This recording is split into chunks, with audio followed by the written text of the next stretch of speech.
नमस्कार प्यारे बच्चों, कैसे हैं सब। ईश्वर से आपकी कुशलता की कामना करता हूँ। जय हिंदी यूट्यूब चैनल में आपका हार्दिक अभिनंदन है। आज हम इस वीडियो में अर्थ के आधार पर वाक्य के भेद विस्तार पूर्वक पढ़ेंगे। तो सभी वीडियो के अंत तक बने रहे और चैनल को सब्सक्राइब कर अपने दोस्तों के साथ में साझा करें। तो चलिए शुरू करते हैं। अर्थ के आधार पर वाक्य के भेद। वाक्य क्या होता है तो हम सब जानते हैं। मनुष्य एक सामाजिक प्राणी है। वह समाज में दूसरों से जुड़ा रहता है, दूसरों से बातचीत करने के लिए भाषा का प्रयोग करता है। इसके लिए वह ध्वनियां निकालता है और इन्हीं ध्वनियों का सार्थक समूह शब्द का और वाक्य का रूप ले लेता है। तो वह प्राय वाक्यों के रूप में भी अपनी बातें कहता है ना। तो ये आपका देख लेंगे। तो सबसे पहले हम देखेंगे कि वर्ण क्या होता है। तो वर्ण मनुष्य के मुख से निकलने वाली ध्वनियों का लिखित रूप वर्ण कहलाता है और उसको हम अक्षर भी बोलते हैं। तो ये आपका वर्ण हो गया। आगे है आपका शब्द। वर्णों का सार्थक समूह, उसे हम शब्द कहते हैं। वाक्य किसे कहते हैं तो वाक्य है आपका शब्दों का सार्थक, क्रमबद्ध और व्यवस्थित समूह, है ना। वो क्या कहलाता है, वाक्य कहलाता है। तो और अच्छे तरीके से हम समझेंगे, इसे आगे विस्तार पूर्वक देखेंगे। तो देखिए आगे आपका वाक्य के अंग। वाक्य के कितने अंग होते हैं। वाक्य के अंग दो होते हैं। एक होता है आपका उद्देश्य और दूसरा होता है विधेय। तो कितने अंग होते हैं वाक्य के, दो। पहला उद्देश्य, दूसरा विधेय। अब उद्देश्य और विधेय क्या होते हैं तो इन्हें हम देखते हैं। उद्देश्य और विधेय क्या होते हैं।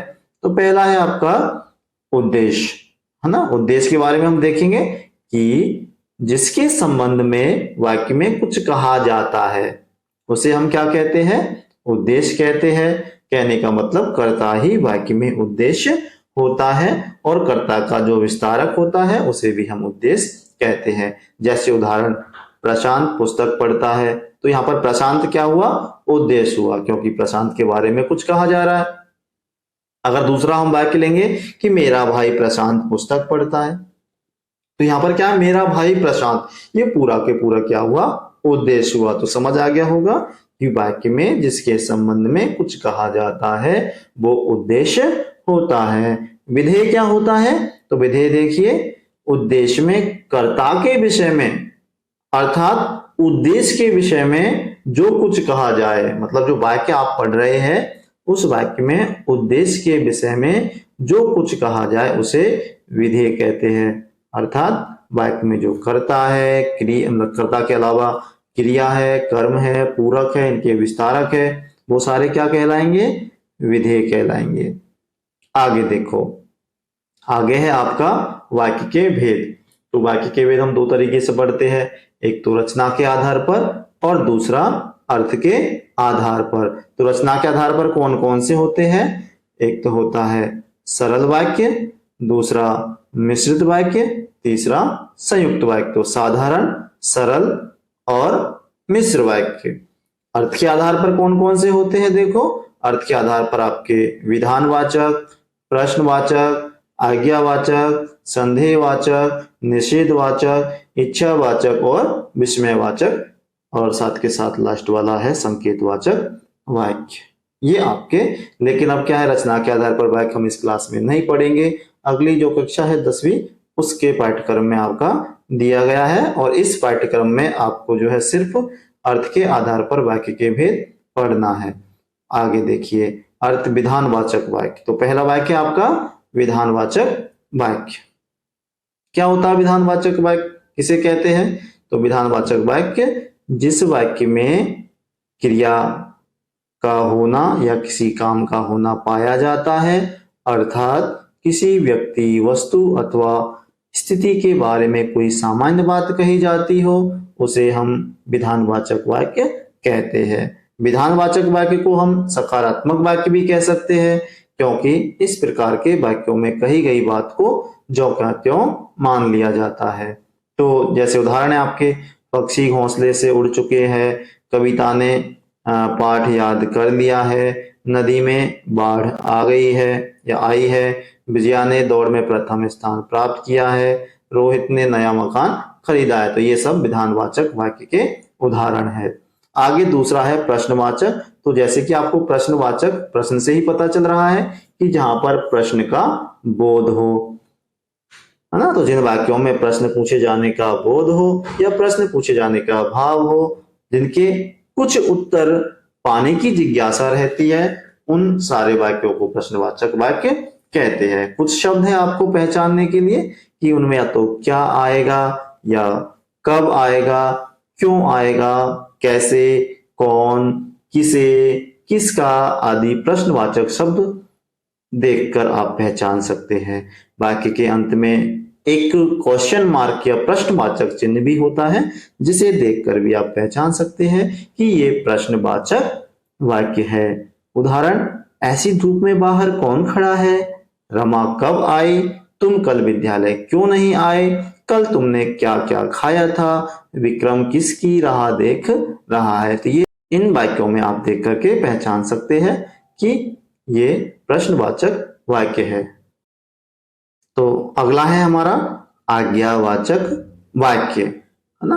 तो आज्ञावाचक में हम देखेंगे कि जिन या जिस वाक्य से या जिस वाक्य में किसी अन्य के द्वारा कोई आज्ञा, उपदेश या आदेश का बोध हो, उसे हम आज्ञावाचक वाक्य कहते हैं। मतलब हमको कोई आदेश, दिशा निर्देश या उपदेश अगर हमें मिले तो हम समझेंगे कि वो आज्ञावाचक वाक्य है। जैसे इसमें लिख रखा है किताब के पेज मत फाड़ो, मतलब आपको आज्ञा दी जा रही है, तो आज्ञावाचक है। किसले, अब पढ़ने बैठ जाओ, यहाँ पर भी आज्ञा दी जा रही है। दीवारों को साफ कर दो, यहाँ पर भी आज्ञा दी जा रही है। अपने जन्मदिन पर एक पौधा लगाना, यहाँ पर भी आज्ञा दी जा रही है। और यह काम कल तक जरूर पूरा करना, तो यहाँ पर भी आपको आज्ञा दी जा रही है, इसलिए ये आज्ञावाचक वाक्य है। इसी तरीके से हम आगे देखेंगे तो आगे है आपका संदेहवाचक वाक्य। तो आपको संदेह से पता चल रहा है कि जहां पर कोई संदेह हो, जिस कार्य का होने की हमें पूरा अच्छी तरह से पता ना हो, वहां पर आपका संदेहवाचक वाक्य होता है। जैसे जिन वाक्यों की क्रिया पूर्ण होने में संदेह होता है, उन्हें क्या कहेंगे हम, संदेहवाचक वाक्य। या फिर कह सकते हैं हम कि जिस वाक्य संभावना या संदेह का बोध हो, उसे संदेहवाचक वाक्य कहते हैं। अब इनकी पहचान के लिए कुछ शब्द दे रखे आपके, या तो लास्ट में होगा लगा, या होगी, है ना, या होगे, है ना, होगी, होगा, होगे, इनको देख करके आप पहचान सकते हैं। या फिर ऐसा भी हो सकता है शायद, संभवतः, इन शब्दों को देखकर आप उनकी पहचान कर सकते हैं। जैसे अब तक फसल कट चुकी होगी, लेकिन पक्का पता नहीं है, तो ये क्या है, संदेहवाचक वाक्य है। रमा खाना खा चुकी होगी, ये भी आपका संदेहवाचक है। दीपक बुझ गया होगा, पता नहीं है बुझा कि नहीं बुझा, लेकिन संदेह है। संभवतः विजय विद्यालय से घर आ गया होगा, तो यहाँ पर भी हमको पता नहीं है कि आया कि नहीं आया, लेकिन संदेह है हमें जो है उसकी क्रिया के पूर्ण होने में, अर्थात हम संभावना जता रहे हैं कि वो आया होगा, इसलिए यहाँ पर आपका संदेहवाचक वाक्य है। आगे ना अगला है आपका निषेधवाचक। तो निषेध से आपको पता चल रहा है मना होना, या जहां पर पता चले हमके किसी काम के बारे में मना हो रही है, तो वहां पर आपका निषेधवाचक वाक्य होता है। तो जिन वाक्यों से क्रिया के न होने या नहीं किए जाने का भाव प्रकट होता है, वहां क्या होता है, नकारात्मक या हम निषेधवाचक वाक्य उसको कह सकते हैं। अर्थात हम ये भी कह सकते हैं कि जहां पर किसी काम के नहीं होने का बोध हो, तो उसे हम क्या कहेंगे, निषेधवाचक वाक्य। जैसे पक्षी घोंसले से नहीं उड़े हैं, तो ये हमें क्या है, नहीं का बोध हो रहा है। कविता ने पाठ नहीं पढ़ा है, तो उस काम के नहीं होने का बोध हो रहा है। नदी में बाढ़ नहीं आई है, तो बाढ़ नहीं आने का बोध आ रहा है। नीता घर पर नहीं है, तो नीता घर पर नहीं होने का बोध हो रहा है। वह स्कूल नहीं आ रहा है, तो यहाँ पर भी हमें उसके स्कूल नहीं आने का बोध हो रहा है, इसलिए यहाँ पर निषेधवाचक वाक्य है। आगे देखिए, आगे आता है आपका इच्छावाचक वाक्य। तो इच्छा से पता चल रहा है कि जिस काम के कोई इच्छा, कोई आशीर्वाद, कोई कामना प्रकट की जाए, वहां पर आपका इच्छावाचक वाक्य होता है। जैसे देखिए, जिन वाक्यों में वक्ता की इच्छा, आशा, कामना, आशीर्वाद आदि के भाव प्रकट होता है, उन्हें इच्छावाचक वाक्य कहते हैं। मित्र जन्मदिन की ढेर सारी बधाइयां, तो यहाँ हमको जो है आशीर्वाद दे रहे हैं या शुभकामना दे रहे हैं हम, तो यहाँ पर क्या होगा, इच्छावाचक वाक्य। ईश्वर करे कि तुम खूब उन्नति करे, तो यहाँ पर आपका क्या है, इच्छावाचक वाक्य। हमने चाहा कि हम साथ साथ रहे, इच्छावाचक वाक्य। काश इसी समय सुमन साथ होती, इच्छावाचक वाक्य। मैं चाहता हूं कि सभी स्वस्थ रहे, इच्छावाचक वाक्य। भगवान करे तुम्हारा भला हो, इच्छावाचक वाक्य। तुम सदैव स्वस्थ रहे और प्रसन्न रहो, ये भी आपका इच्छावाचक वाक्य है। तो इस तरीके से आप अंदाजा लगा सकते हैं कि जहां पर इच्छा, आशा और कामना या आशीर्वाद आदि का भाव प्रकट हो, वहां पर इच्छावाचक वाक्य होता है। आगे देखो, आगे चलते हैं। आगे है आपका विस्मयवाचक वाक्य। विस्मय से पता है कि जहां पर कोई अचंभा हो, वहां पर विस्मयवाचक वाक्य होता है। ऐसा काम हो जहां कोई आश्चर्य हो तो विस्मयवाचक। आगे आगे आपका विस्मयवाचक वाक्य। तो विस्मय का अर्थ जैसे अभी बताए आश्चर्य होता है, और आश्चर्य हमें कैसा भी हो सकता है। आश्चर्य हो सकता है हर्ष वाला, घृणा वाला, प्रसन्नता वाला, शोक हो सकता है, दुख हो सकता है, भय हो सकता है। तो आदि भावों की अभिव्यक्ति हो, उन्हें हम विस्मयवाचक वाक्य कहते हैं। विस्मयवाचक वाक्यों की पहचान कैसे करेंगे हम, तो वाक्य में क्या लगा होगा, ऐसे अहो और ये चिन्ह लगा होगा नीचे विस्मय वाला, आहा लगा होगा, चिन्ह लगा होगा, हाय के आगे चिन्ह लगा होगा, छी, अरे। तो इस तरीके के चिन्हों को आप देख करके पहचान सकते हैं कि ये विस्मयवाचक वाक्य है। तो ऐसे शब्दों या वाक्य के अंत में लगा विस्मयबोधक चिन्ह को देख करके आप उसकी पहचान कर सकते हैं कि ये विस्मयवाचक वाक्य है। जैसे, अरे कितना विशाल मैदान है, तो यहाँ पर देखो ये है, ओहो तुम आ गए, हाय बेचारा असमय मारा गया, असमय चल बसा, छी नाले के पास बड़ी बदबू है। तो ये सारे के सारे आपके विस्मयवाचक वाक्य है ना। तो आगे आप देखिए, अगला है आपका संकेतवाचक वाक्य। तो संकेत में क्या होता है, कोई शर्त होती है, एक काम दूसरे काम पर आश्रित रहता है। जैसे जिन वाक्यों में एक क्रिया का होना दूसरी क्रिया पर निर्भर करता है, उन्हें संकेतवाचक वाक्य कहते हैं। इस प्रकार के वाक्यों में काम पूरा होने के लिए शर्त सी लगी होती है। संकेतवाचक वाक्य के पहचान यदि अगर जैसे शब्द देखकर की जा सकती है। ये दो शब्द है आपके, या तो यदि या तो अगर ना, ये दो शब्द है आपके, यदि और अगर। इन शब्दों को आप देख करके पहचान कर सकते हैं। जहां पर ये लगे हो तो आप कह सकते हैं कि ये संकेतवाचक वाक्य है ना। तो यदि ये लगा हुआ है, यदि आपका, यदि वर्षा रुकती तो मैं घर आ जाता, दूसरों के भला करोगे तो तुम्हारा भला होगा। तो ये पहली क्रिया पर जो है एक क्रिया का दूसरी क्रिया पर निर्भर है। अगर जल्दी आते तो टिकट मिल जाता, यदि डॉक्टर समय पर आ जाते तो मरीज की जान बच जाती, यदि सिंचाई की गई होती तो फसलें न सूखती, अगर परिश्रम करोगे तो अवश्य सफल होगे। तो इस तरीके से आप पहचान सकते हैं, है ना। दोबारा से, कि जिन वाक्यों में एक क्रिया का दूसरी क्रिया पर निर्भर होना, मतलब होना निर्भर होता है, या कोई शर्त लगी होती है, या फिर यदि और अगर जैसे शब्द आपको दिख जाए, तो वहां पर आपका संकेतवाचक वाक्य होता है।